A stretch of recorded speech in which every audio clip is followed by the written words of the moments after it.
बिस्मिल्लाहिर्रहमानिर्रहीम। अस्सलाम वालेकुम नाज़रीन, आज जुम्मत मुबारक है, 5 फरवरी है और यूम यकजहती कश्मीर जो है वो जोश व खरोश से मनाया जा रहा है। आपने देखा कि ना सिर्फ पाकिस्तान बल्कि दुनिया भर में जहाँ कहीं भी हमें कश्मीरी नज़र आते हैं, इवन सिख कम्युनिटी ने भी, सिख बरदरी ने भी कश्मीरियों के साथ देने के लिए आज जो है वो यूम यकजहती कश्मीर मनाया।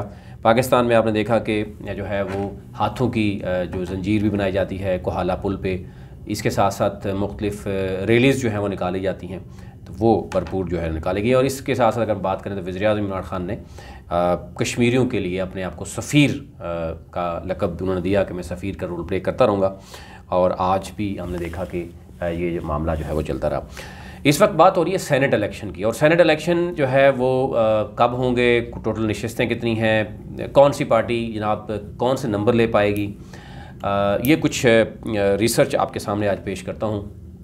और सबसे पहले अगर आपको बताते चलें कि ज़ाहिर है जो सबसे छोटी असम्बली होती है वो है बलूचिस्तान असम्बली, और जहाँ पर बड़ी आसानी के साथ जो है वो ख़रीद फ़रोख्त भी हो सकती है। दूसरी है KPK, फिर सिंध, फिर पंजाब की बात करते हैं, क्योंकि पंजाब जो है वो सबसे बड़ी असम्बली पंजाब की है, और वहाँ पर जो वोट है वो तकरीबन 42 वोट से ज़ायद एक जो मेंबर जो सूबाई असम्बली हैं उनके यानी एक सेनेटर के लिए आप खुद सोच ले सकते हैं कि किस कदर जो है वो वहाँ पर मुश्किलात होती हैं। अब आपसे ज़रा ये शेयर कर लेते हैं कि इस वक्त सबसे पहले अगर हम बात करें बलूचिस्तान की, तो बलूचिस्तान में टोटल एक तो 48 नशिस्तों पर क्यों इलेक्शन हो रहे हैं, ये ज़रा आपको थोड़ा सा शेयर कर लेते हैं कि 48 नशिस्तें टोटल 52 होते हैं, उसमें से 4 जो नशिस्तें थीं जो होने थे वो क्योंकि अभी पेंडिंग रखा गया है फाटा के जितने भी सेनेटर थे, तो अब फाटा की 4 नशिस्तों पर इंतखाबात नहीं होंगे, और जिसके बाद 104 में से 100 नशिस्तें रह जाएंगी। और ये भी बताया जा रहा है कि फाटा की जो 4 बाकी नशिस्तें हैं उनके सेनेटर्स 2024 में रिटायर्ड हो जाएंगे, जिसके बाद अभी तक फाटा की जो कानूनी या आइनी मामलात हैं स्पेशली सेनेटर्स के हवाले से वो अभी तक क्लियर नहीं है। और 8 नशिस्तों का फ़ैसला जो है वो किया जाएगा कि क्या खैबर पख्तूनख्वा को दी जाएंगी ये या सूबों में तकसीम की जाएंगी, चारों यानी 8 नशिस्तें जो हैं वो इक्वली जो है डिस्ट्रीब्यूट की जाएंगी, ये अभी फ़ैसला होना बाकी है। अब मेरे पास जो डाटा है मैं आपसे पहले शेयर करता हूँ। सबसे पहले हम बात कर लेते हैं बलूचिस्तान की। तो सूबा बलूचिस्तान की 12 नशिस्तें हैं। 12 नशिस्तों पर 7 जनरल और 2 टेक्नोक्रेट और 2 ख़वातीन जो हैं वो शामिल हैं इसमें, और एक अक़लीती नशिस्त जो है वो शामिल है, यानी बलूचिस्तान में 12 सीटों पर सेनेट का इलेक्शन होगा। अब क्योंकि बलूचिस्तान असम्बली सबसे छोटी असम्बली है, यहाँ MPs के वोट से एक सेनेटर यानी कम से कम MPs के वोट से यहाँ सेनेटर मुंतखब होता है, जो कि आपने देखा कि मुमकिना तौर पर सियासी जमातें यहाँ पर बड़ी बारगेन करती हैं, और जो अच्छी तरीके से बारगेन कर पाएगा वो अपने नंबर ज़्यादा कर भी सकता है। बलूचिस्तान असम्बली में यानी सीटों की तकसीम का अभी तक जो मामला नज़र आ रहा है वो मुश्किल नज़र आ रहा है, क्योंकि खुफिया बैलेटिंग होगी तो वहाँ पर नए चेहरे आज़ाद हैसियत में भी आ सकते हैं। ये इसलिए कहा जा रहा है कि क्योंकि वहाँ पर अगर 5-6 सेनेटर जो है वो अगर 5-6 MPs ख़रीद सकते हैं जो कि हमें नज़र आता है, तो वो आप आसानी से सेनेट में आ सकते हैं। तो अब देखना यह है कि वहाँ पर अभी तक जो सूरत हाल है वोटों के अदाद शुमार से अगर हम देखें तो BAP अक्सरियती जमात है वहाँ पर, और मुमकिना जो बताया जा रहा है 3 नशिस्तें ले सकेगी वो। MMA और BNP मैंगल जो है वो एक सेनेटर वहाँ पर मुंतखब करवा सकेंगी। बाकी क्योंकि वहाँ पर इत्तेहादी हुकूमत इस वक्त चल रही है, 12 नशिस्तों में 7 जनरल नशिस्तें हैं, 2 टेक्नोक्रेट हैं, 2 ख़वातीन और 1 अक़लीती नशिस्त पर इलेक्शन होगा। तो अब सूरत हाल बलूचिस्तान में क्योंकि ये बताया जा रहा है कि 12 में से जो ये पार्टीज़ हैं वो लेंगी, और उसके बाद जो आज़ाद हैं वो कितना बैंक बैलेंस रखते हैं, कितना असर रसूख रखते हैं, मुख्तलिफ़ तरह की मैटर्स करती हैं कि वो बंदा कौन है, उसका कौन कौन से यानी लोग उसके पीछे हैं, और पैसा कितना है, ये चीज़ें देखी जाती हैं, और उसके बाद इलेक्शन में वो आता है। और बहुत से आपने देखा होगा फाटा से भी आते रहे हैं और बलूचिस्तान से भी आज़ाद हैसियत में बहुत से लोग सेनेट में अभी भी इस दफ़ा जो 5 सेनेटर आज़ाद हैसियत में इलेक्शन जो सेनेट से रिटायर्ड हो रहे हैं उनमें से भी हो सकता है कुछ लोग वापस आ सकें। अब बात करते हैं KPK की। KPK में इस वक्त तहरीक इंसाफ को जो है वो बड़ी मजबूत असम्बली है तहरीक इंसाफ की, 94 नशिस्तें हैं तहरीक इंसाफ के बाद। और अभी जो हमारे ज़राए बता रहे हैं कि PTI ने सेनेट इंतखाबात के लिए खैबर पख्तूनख्वा से डॉक्टर अज़हर खान जदून कर्नल अमानुल्लाह खान और नवाबज़ादा सलाउद्दीन सैयद के नाम जो है वो सेनेट में शॉर्ट लिस्ट किए हैं।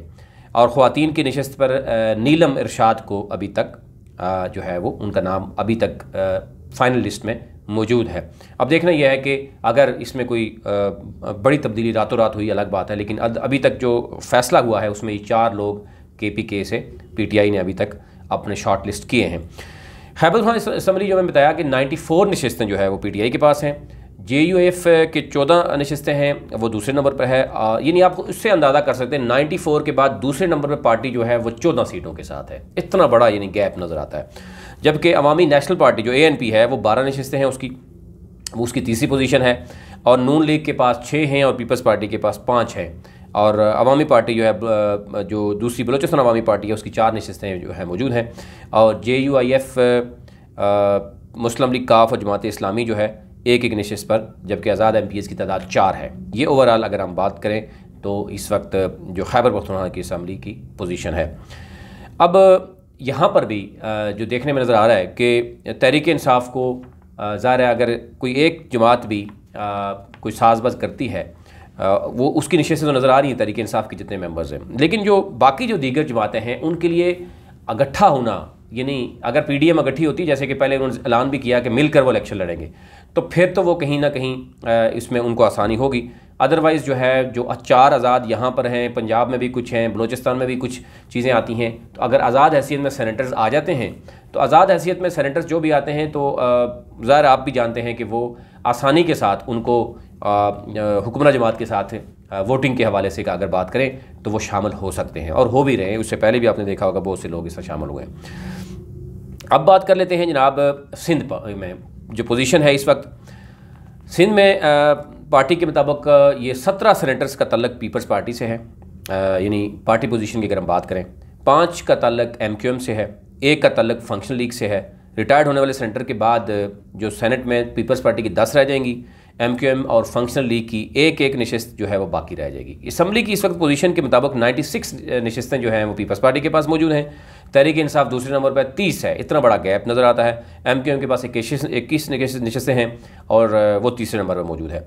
फिर इसी तरह ग्रैंड जो डेमोक्रेटिक अलायंस के पास 14 हैं, तहरीक लब्बैक पाकिस्तान 3 हैं और MMA जो है वो एक नशस्त पर मौजूद है। और वोटों के दाद शुमार के मुताबिक अगर हम बात करें तो पीपल्स पार्टी मुमकिन तौर पर जो है वो 4 नशस्तें अपने नाम कर लेगी आसानी से साथ। तहरीक इंसाफ 1 और 1 नशस्त पर MQM भी जो है वो मौजूद है। और इसी तरह हम बात करें GDA के साथ इत्तेहाद जो होगा इसमें 1 नशस्त हासिल की जा सकती है। अब ये बताया जा रहा है कि जो यहाँ पे सूरत हाल है वो पीपल्स पार्टी की मजबूत है और पीपल्स पार्टी इसीलिए जो है वो कोशिश कर रही थी कि ज़िमनी इलेक्शन हो, सेनेट के इलेक्शन हो, बल्दियाती इलेक्शन हो, इस मामले में जो है वो ग्राउंड से बाहर निकलेंगे तो उनको बहुत नुकसान होगा।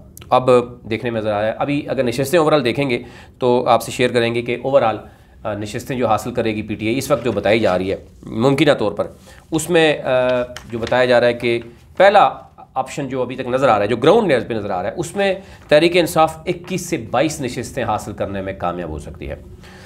बलूचिस्तान अवामी पार्टी को 9 होंगी, पीपल्स पार्टी को 7, मुस्लिम लीग नून को 4 या 5, MMA को 2, MQM को 1, नेशनल अवामी पार्टी को 1, GDA को 1 सीट मिल सकती है। ओवरऑल यानी 48 पे जो इलेक्शन हो रहा है। और मुमकिन तौर पर उसके बाद बताया जा रहा है कि तहरीक इंसाफ की नशस्तें जो हैं वो 28, 29, 30 यानी इसके गिर्द वो खेल सकती है। सेनेट की अक्सरियती जमात वो बन जाएगी। पीपल्स पार्टी दूसरे नंबर पर रहेगी 19 या 18 सीटों के साथ। मुस्लिम लीग नून जो है वो 18 सीटों के साथ, अगर वो 5 हासिल करती है तो 18 के साथ तीसरे पोजीशन पे होगी। और बलूचिस्तान अवामी पार्टी जो है 12 सीटों के साथ चौथी पोजीशन में मौजूद होगी। और इस तरीके से अगर हम बात करें तो बाकी ये कहा जा रहा है कि पार्टियों ने अगर सीट एडजस्टमेंट भरपूर तरीके से किया तो इसमें कम वेश हो सकती हैं एक दूसरे पार्टी की। और सेनेट में पंजाब की 11 नशस्तों पर जो इंतखाबात होने जा रहे हैं, इनमें 7 जनरल नशस्तें हैं, फिर 2 टेक्नोक्रेट हैं और 2 ख़वातीन की नशस्तें हैं। और पंजाब में जो सूरत हाल इस वक्त है वो आपके साथ शेयर करते हैं। पंजाब आपको देखता नज़र आता है कि पंजाब सबसे बड़ा सूबा है और पंजाब की जो नशस्तें हैं वो 340 के करीब हैं, 327 के करीब। सेनेट में रिटायर्ड के बाद पार्टी पोजीशन के मुताबिक अब 13 सेनेटर्स में से 10 का तल्लक मुस्लिम लीग नवाज से, जबकि 3 का तल्लक तहरीक इंसाफ से है। पार्टी पोजीशन के मुताबिक तहरीक इंसाफ 181 इस वक्त उनके पास वोट बैंक है, मुस्लिम लीग नून के पास 164 है, काफ लीग के पास 10 है, पीपल्स पार्टी के पास 7 है, आज़ाद 4 MPs हैं और एक जो है वो राय हक पार्टी है।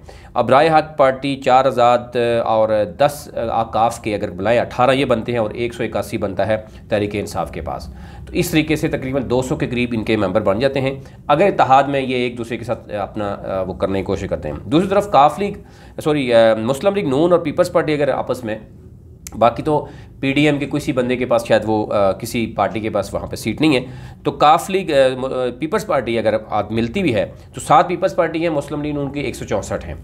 अब 164 में जो मुस्लिम लीग नून की बात की जा रही है, अगर खुफिया बैलेटिंग होती है और कोई आज़ाद हैसियत में कोई तगड़ा बंदा आ जाता है मैदान में जिसका अच्छा बैंक बैलेंस हो जो पहले होता है, तो फिर उसमें कुछ नून लीग के भी उसमें से जा सकते हैं। तहरीक इंसाफ में एक खौफ और हरास ये ज़रूर पाया जा रहा है। आजकल जो MPs हैं वो ये बात ज़रूर कर रहे हैं कि अगर इमरान खान को इल्म हो गया बाद में तो पार्टी से भी जाएंगे और जो एक फ़ंडिंग का लालच दिया गया उस फंडिंग से भी जाएंगे और यानी अलग से यानी एक जो करियर है वो भी पॉलिटिकल करियर जो है वो तबाह होगा। इससे पहले एक एक्सपीरियंस तहरीक इंसाफ के पास मौजूद है, उनके MPs जो KPK में थे उनके साथ जो सलूक हुआ था। अब ये भी देखा जा रहा है, अब तहरीक इंसाफ की कन्फर्म जो सीटें हैं जिसमें बताया जा रहा है उसमें ये आसानी से जो है वो अक्सरियत की पार्टी बन जाएगी और उसके बाद ज़ाहिर है इत्तेहादियों के साथ मिलकर इनको आसानी हो जाएगी बैंक उसमें करने के लिए। दूसरी एक्सिस जमात मुस्लिम लीग नून को भी तादाद के हिसाब से 3 मुकम्मल नशिस्तें मिल सकती हैं। यानी पंजाब की बात मैं अगर करूँ तो सूबे सिंध की सीट की 11 नशिस्तों 7 जनरल, 2 टेक्नोक्रेट, 2 ख़वातीन पर मुश्तमिल है, जो हमने पहले इससे पहले हमने जिक्र भी किया। ओवरऑल अगर हम बात करें तो इस वक्त इस साल सेनेट में से 52 रिटायर हो जाने थे, उनमें से मैंने बताया कि 48 होंगे, 4 फाटा वाले अभी नहीं होंगे। उसके बाद मुस्लिम लीग नून के सबसे बड़े ज़्यादा होंगे, वो 15 पीपल्स पार्टी के 7, तहरीक इंसाफ के 7, आज़ाद 5 रिटायर होने जा रहे हैं। अब आज़ाद में से कितने लोग शामिल हो गए नए, ये देखना होगा। फिर जनरल नशिस्तों पर 33 टेक्नोक्रेट्स की 8 नशिस्तें हैं और ख़वातीन की टोटल 9 और गैर मुस्लिम 2 नशिस्तें खाली हो रही हैं। अब उसके लिए मुकम्मल तौर पर हम देखें अगर तो PDM ने भी ऐलान कर दिया है। PDM ने जो इतना यानी एहतजाज किया, सारा कुछ किया, लेकिन ये कहा रहा था कि इलेक्शन से पहले बहुत कुछ हो जाएगा। अब वो फाइनली इलेक्शन होने जा रहा है। इलेक्शन में भी PDM ने ये फैसला किया कि वो मिलकर इलेक्शन लड़ेंगे। तो इस मिलकर इलेक्शन लड़ने से ये फ़ायदा जो है वो तहरीक इंसाफ या उसके इत्तेहादियों को भी ये हो रहा है, तहरीक इंसाफ को ये हो रहा है कि जब PDM मिलकर इलेक्शन लड़ेगी तो डेफिनेटली तहरीक इंसाफ और उसके जो इत्तेहादी हैं उनके लिए भी ये नागुज़ीर हो गया है कि वो भी मिलकर इलेक्शन लड़ेंगे और आपस में तय कर लेंगे कि क्या कौन कौन सा सेनेटर जो है वो कौन कौन सी पार्टी लेके आएगी। और ये एक मामला है। खुफिया बैलेटिंग से जो फ़ायदा होना था वो अगर PDM ये समझती थी या अपोजिशन ये समझती थी कि खुफिया बैलेटिंग से तहरीक इंसाफ के जो कुछ MPs हैं या मुख्तलिफ सूबों में अगर उनको कोई मसला होता तो डेफिनेटली वो अपोजिशन के कुछ लोगों को या आज़ाद लोगों को जो है वो वोट देते। लेकिन क्योंकि PDM को शायद ही कोई अलग तरह का इशू है कि जिन्होंने कहा कि नहीं, हम शो ऑफ हैंड की तरफ नहीं जाएंगे, हम जाएंगे। और ये मिसाकी जमहूरियत में भी इन्होंने जो एक मिसाकी जमहूरियत किया था, ज़रा तीनों पार्टीज उसमें शामिल हैं, उसमें मौलाना फजल रहमान है, नून लीग है, पीपल्स पार्टी है। इसमें उन्होंने तो वैसे आवाम के साथ वादा किया था, लेकिन इस वक्त वो कह रहे हैं कि ये राइट डिसीजन नहीं होगा, इसलिए जो है वो शो ऑफ हैंड का नहीं रखा, खुफिया रखा गया है। अब ये भी बताया जा रहा है कि इसमें खुफिया रखने से नुकसान जो है वो हो सकता है PDM को। अगेन यानी अगर वो शो ऑफ हैंड की तरफ आते हैं तो डेफिनेटली वो मोरली शायद या वो समझते हैं कि सियासी तौर पर उनको नुकसान हो सकता है कि वो दूसरी पार्टी या इमरान खान जो कहते हैं उनको मानना पड़ेगा।